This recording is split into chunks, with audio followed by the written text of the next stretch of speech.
And make sure that you send questions thereafter if you have them, because as you know, in person, we would be doing that, of course. So what we're going to do next is have one of our Ask the Expert series that you probably know that Caroline Mitchell and others on the communications committee, I think Dr. Sarah Daughters-Katz as well, formulated this over the last year and a half. And so we're going to have a live session of it today.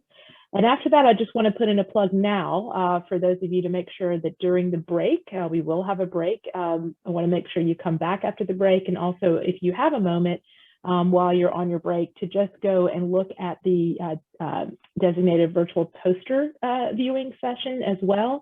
And we will make sure to put the link for that in before the end of this session today.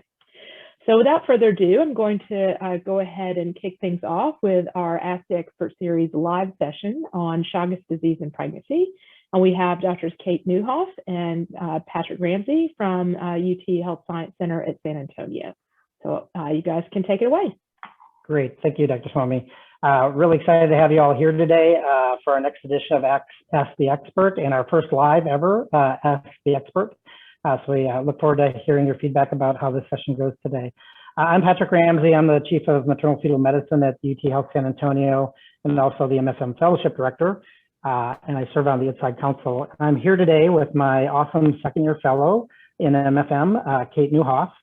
Today we thought we'd cover one of the world's neglected tropical diseases, Chagas disease, which has become less tropical and hopefully less neglected over the last decade or so.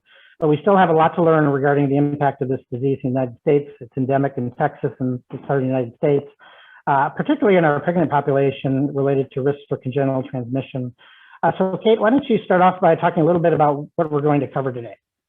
Sure, thanks, Dr. Ramsey. Well, I would like to start out by thanking IDZOG for allowing us to do this segment. I'm sure many of you have noticed that the Ask the Expert is a new series that's available monthly on the IDZOG website. And so we're really excited to do our session live for you today.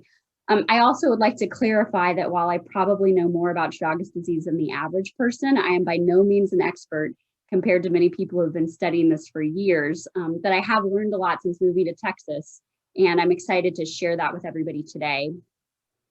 And since Chagas disease is not very common or well known, rather than focus on a single article like many of the Ask the Expert series do, I would like to instead just give a general overview today and then move into a discussion about congenital Chagas disease as well as the testing and treatment.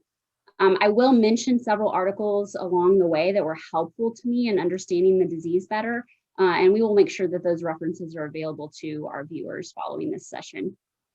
Great, that sounds wonderful, Kate. So why don't we just start with, why don't you remind us what exactly is Chagas disease and what do we need to know about it? Yeah, well, if you're like me, many of you may remember the kind of horrifying description of the transmission of Chagas disease from med school, where the kissing bug drops on you in the middle of the night and then bites you and then defecates into that bite, and that's how you get Chagas disease.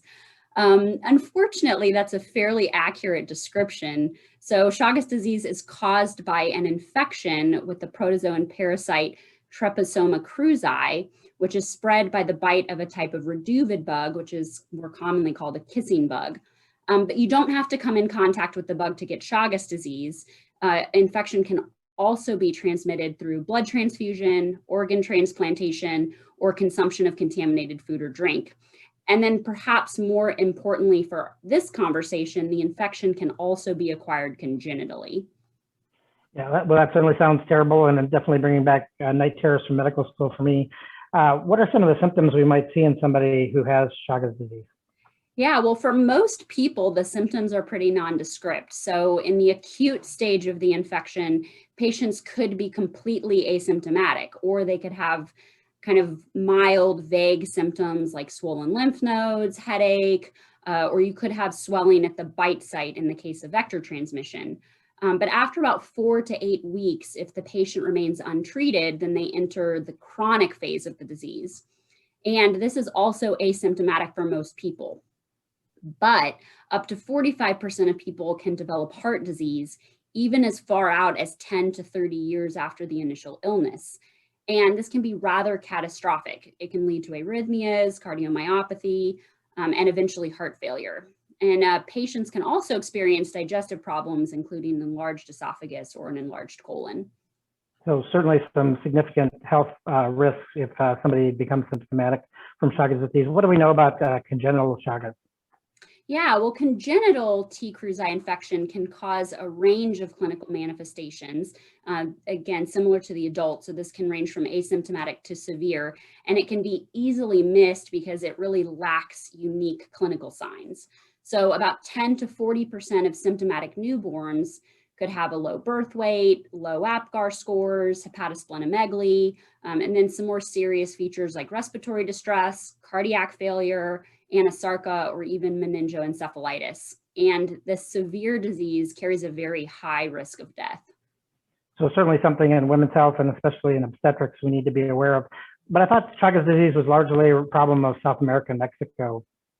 Yeah, you are correct, Dr. Ramsey. Most infections occur in the endemic areas of Mexico, Central America, and then South America. However, this kissing bug is present in the southern United States, and cases involving all mechanisms of transmission, except for the ingestion of contaminated food, have been documented in the United States.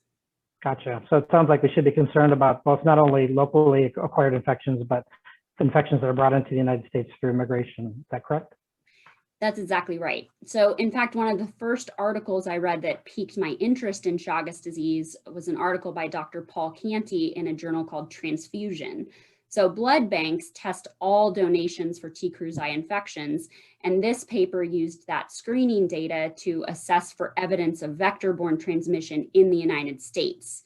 And they did this through a rather detailed survey of all the, they interviewed all of the patients whose blood tested positive. And their research discovered 16 cases of chronic infection that were presumably acquired via vector-borne transmission in the United States. So this paper estimated that the prevalence of infection in the United States from the actual local acquiring of the disease is about 1 in 350,000 blood donors. Wow. So that really doesn't sound very common.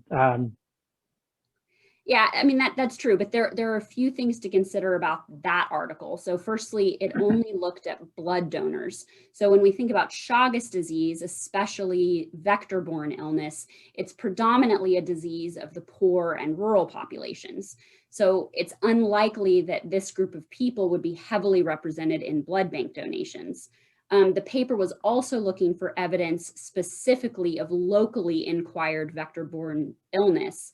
And while this is certainly something we want to pay attention to, when we're thinking about our pregnant population, we also have to consider all of our patients that come from heavily endemic areas.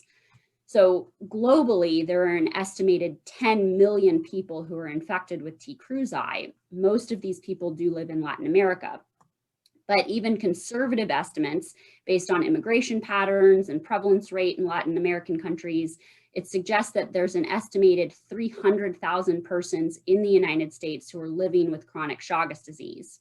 So this includes an estimated 40,000 women of reproductive age who are at risk of transmitting the infection to their children. Gotcha. So I know this has been an area of research interest for you and a project you've been kind of exploring as part of your fellowship. Have there been any studies looking at prevalence in pregnant women so far? Yeah, there have been several studies in the last few years. Most have come from Texas, given our patient population, but there have been several other pilot screening programs in large cities with high immigrant populations. So there was one study led by Morgan Edwards that was published in the Journal of Pediatric Infectious Disease, and they looked at a cohort of 4,000 predominantly Hispanic women in southern Texas, and their study suggested a prevalence rate of 0.25% in their patient population. Well, that's significantly higher than the blood bank study for sure. So why don't we screen for Chagas disease, or at least in the Hispanic population? Well, there's probably a couple of reasons. So as you mentioned, we've initiated a Chagas screening program here in San Antonio, but it was definitely not as easy as you might think, and we're still uncovering some hiccups along the way. But to start with, the tests we have readily available are not the most accurate. So diagnosis of chronic Chagas disease is made by serologic tests for antibody to the parasite. and a single test is not sufficiently sensitive and specific to make the diagnosis. So the standard approach to testing for Chagas disease is to apply 2 or more tests that use different techniques and that detect antibodies to different antigens. So when we think about commonly used techniques, this would include the ELISA, immunofluorescent antibody test, or IFA. And then after that initial test, the confirmatory testing is done through the CDC. So for example, here we're testing for IgG antibodies to T. cruzi in all of our pregnant women. It's a reportable disease in Texas, so any positive antibody test gets reported to the state health department, and then the state health department in turn coordinates with the CDC to do confirmatory testing. So in our kind of pilot program, so far we've mostly had false positive antibody tests. So the IgG is positive, it gets sent to the CDC for confirmation, and then so far that has come back negative.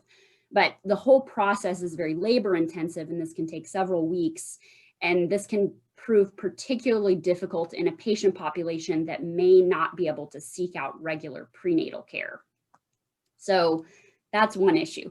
The other issue is when to actually perform the screening. So ideally, we would be screening at-risk patients prior to pregnancy, right? Since treatment cannot be initiated during pregnancy.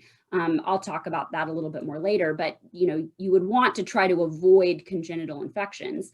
But again, many of these young, healthy women are not seeking medical care unless they're pregnant. So then we look at the next option, which is to screen during pregnancy, and that would at least ensure that we would be identifying at-risk fetuses. But this comes with its own set of problems since you cannot treat Chagas disease during pregnancy. So then there has to be a good setup in place to follow up with these patients after pregnancy and arrange for treatment. So you can see why screening programs have not been like widespread implemented. Yeah, so living that experience with you, I've definitely learned the pains of screening for Chagas disease in pregnancy. You alluded to the fact you can't treat pregnant women. What is the treatment and what are the concerns we're looking at? Sure. So primary treatment options, we have 2 main medications. So we have benzonidazole and nifurtimox. So both of these medications are contraindicated in pregnancy, secondary to potential teratogenic effects. As a side note, both of these medications also have to be acquired through the CDC, which is another set of hurdles you have to jump through. But the treatment essentially has to be deferred until the postpartum period. Gotcha. So say you successfully identify a patient with confirmed Chagas disease in pregnancy. She's pregnant, obviously. You have to treat mom when she's not pregnant anymore because of those concerns about teratogenic effects. What do you do about the baby for follow-up? Well, that's a great question, particularly from a maternal fetal medicine standpoint. So when we think about congenital T. cruzi infections, as I mentioned before, we know it causes this very wide range of clinical manifestations, from asymptomatic to severe, and that it can be easily missed because it lacks a unique clinical sign. We know that when we think about our symptomatic newborns and the complications like low birth weight and APGAR scores and respiratory distress, it makes you wonder how many times this diagnosis has been missed. Now we know that the treatment of congenital infection is highly effective.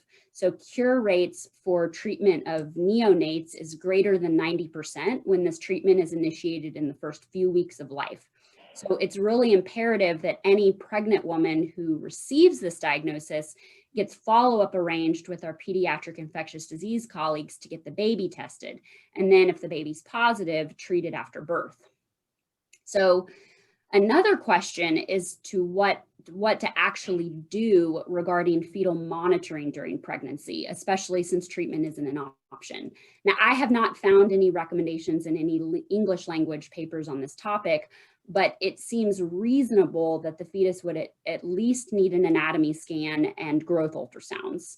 Now, we've decided as a department here at UT San Antonio to perform weekly testing from 32 weeks until delivery, although again, there's no published guidelines on this. I also haven't found any literature on this subject, but you have to remember too that chronic Chagas disease infection can cause cardiomyopathy and heart failure. So when we think about this complication with the added strain of pregnancy, this could be particularly dangerous. And again, we don't have any guidelines to follow, but what we've decided to do here is with a confirmed positive pregnant patient is get a baseline EKG at the time of diagnosis, and then again in the 3rd trimester, and then as well as a maternal echocardiogram at the time of confirmatory diagnosis. And so while we won't be able to treat during pregnancy, we'll at least, it'll give us some idea of any cardiac sequelae and then serve as a baseline prior to later treatment. Yeah, we certainly were very thoughtful as we put together that algorithm for how to kind of do fetal surveillance and maternal assessments. It still sounds like we have a lot to learn about the diagnosis and treatment of Chagas disease. Yeah? We do, Dr. Ramsey, but hopefully this session was helpful and interesting to all of our listeners. And who knows, maybe there's some other budding Chagas disease experts out there. I do want to take a second to thank Dr. J.B. Canty, Dr. Jeremy Perlman, and then of course you, Dr. Ramsey, for all of their help with my research on this topic. Also, Dr. Susan Montgomery at the CDC was extremely helpful. If anybody who's listening in today has any interest in collaborating on this topic, or if you have anything that I can learn from you, or if you have any comments, I'd really love to hear from you, because again, this is a work in progress. So thank you so much. Yeah, thank you, Kate. This has really been excellent discussion. I know you've learned a lot about Chagas disease during the last year of your fellowship. Kate is one of our new members of ITSOG, and obviously off to a great start as part of our organization. So encourage your colleagues, residents, and fellows to consider becoming members of ITSOG. And I think there's a great opportunity here, Kate, to maybe develop a white paper on best practices based on the limited information we have available today about considerations for Chagas disease diagnostics and management in pregnancy. I think this might be a great start and be a great in our wheelhouse as part of ITSOG for sure. Well, with that, that wraps up our first live ever Ask the Expert series on Chagas disease and pregnancy. Really want to thank all of our attendees at today's meeting for being part of this and to be part of ITSOG as well. We look forward to seeing you all in person next year. And I think we have a little bit of time left. Dr. Swamy, if you want to open it up for questions, Dr. Neuhoff or myself would be happy to address any questions from the audience. Absolutely. So if folks have questions, they can enter in the chat, or I'll call on you if you want to speak up. Before we do that, I want to just put in a plug. If you see Dr. Mitchell there, and I think Dr. Sarah Daughters-Katz as well, who have been really the ones to push the effort for the Ask the Expert series, and that we are looking to push things forward in the next year, potentially in a way that we will ask for solicitations for ideas. It's more to come probably in an email from the ITSOG leadership and our usual way of newsletters and so forth requesting that.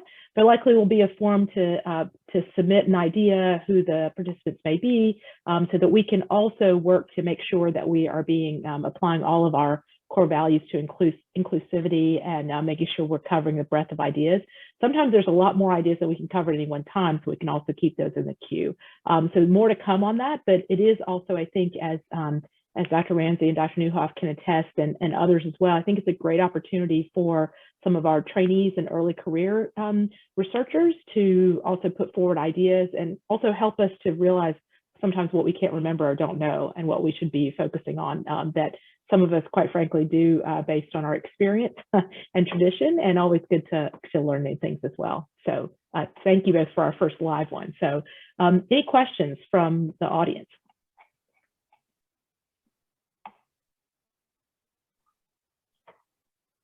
I think you got a question from Dr. Gall. Yes. Is the treatment for newborns the same as adults, and why is treatment contraindicated in pregnancy, specifically if one goal would be to prevent transmission? So I should have pulled up my little, so we had a great collaboration with our NICU colleagues when we were developing these guidelines.